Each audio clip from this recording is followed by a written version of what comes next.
wanted to what you wanted to show me here? That's the old 29 a friend of mine at work gave me.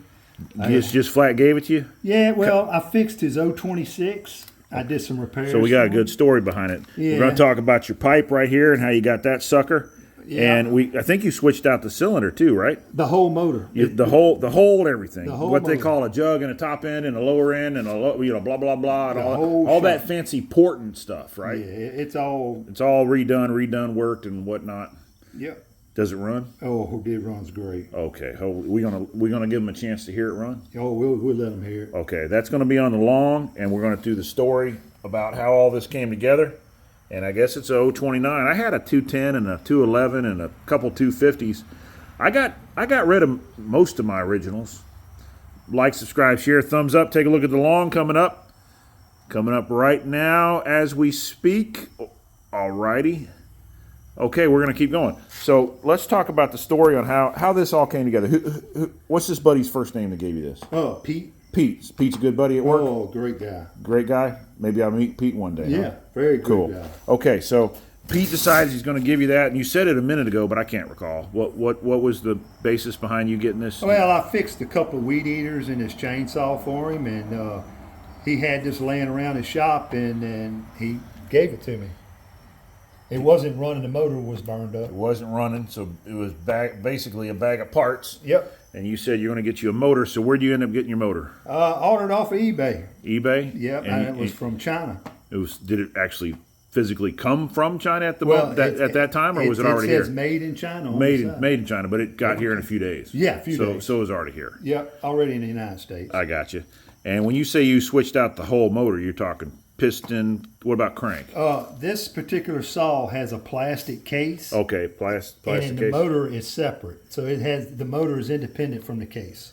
The motor is independent from the case, so it doesn't bolt on like our 381s over These saws have a case. A case that it bolts into. A case with a cylinder that mounts to the top of the crankcase. This saw case is separate from the motor itself. Okay. So this is a plastic crankcase, but the actual motor is independent from this. Okay, cool. So the original you think was 50 cc's on the 29. It was around 50 cc's. And then your Chinese replacement cylinder. It was around 48. Now, when you got your Chinese replacement motor, cylinder, what have you, was it all splattered up like we saw in Indiana? No, it looked really good. It did. I didn't even touch the ports in it. Didn't even touch anything. Didn't touch anything. Just decided to go with the flow and put it in there. And I've been using the crap out of this thing. Well, I clean it real good afterwards. Yeah, you always clean your freaking saws. But you're funny like that. I just put this new chain. You're about as obsessed with your saws and cleaning them as Kevin the Texas Welder is on measuring stuff and getting everything precise.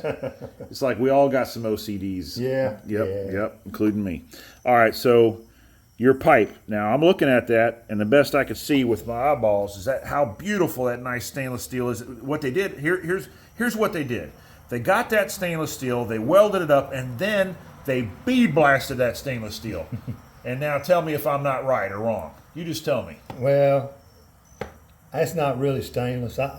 It was nice and pretty, but after a few days, it started to rust.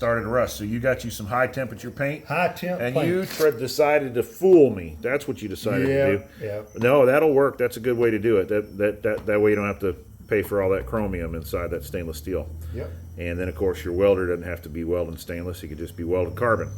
That's cool. So you said you're gonna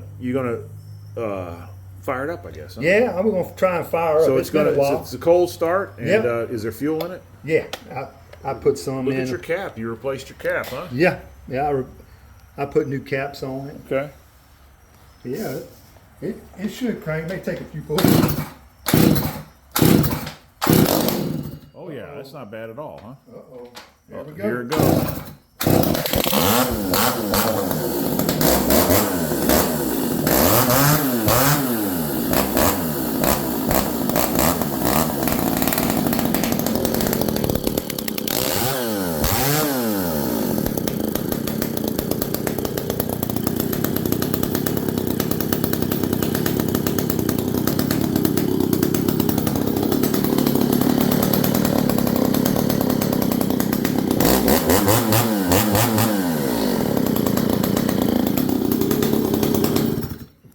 thing. That thing is louder than the Michigan Joe ported Echo 7310 that Kevin the Texas welder has. That freaking thing, that exhaust hit my face and it like kicked me back. It's got a lot of power too. It For like 48 cc's. it like freaking kicked me back, and then my ears are like my they ring. my eardrums are damn. It's bad. There, that thing is unreal. Yeah, it's a bad little You should have song. warned me, man. I didn't think it was. I'd have got some damn toilet paper and stuffed it in my ears or something. It's loud. I was not expecting that at all. You did say something about this thing's going to be pretty serious, but Yeah. I had no idea, man. It's loud. Good gosh! All right, that's cool. Well, I guess that should end the Saw Fest for tonight, right? Saw Fest is coming around the corner. Yeah. You know, maybe Noker will crash that party. Who knows? Like, subscribe, share, thumbs up. Take care.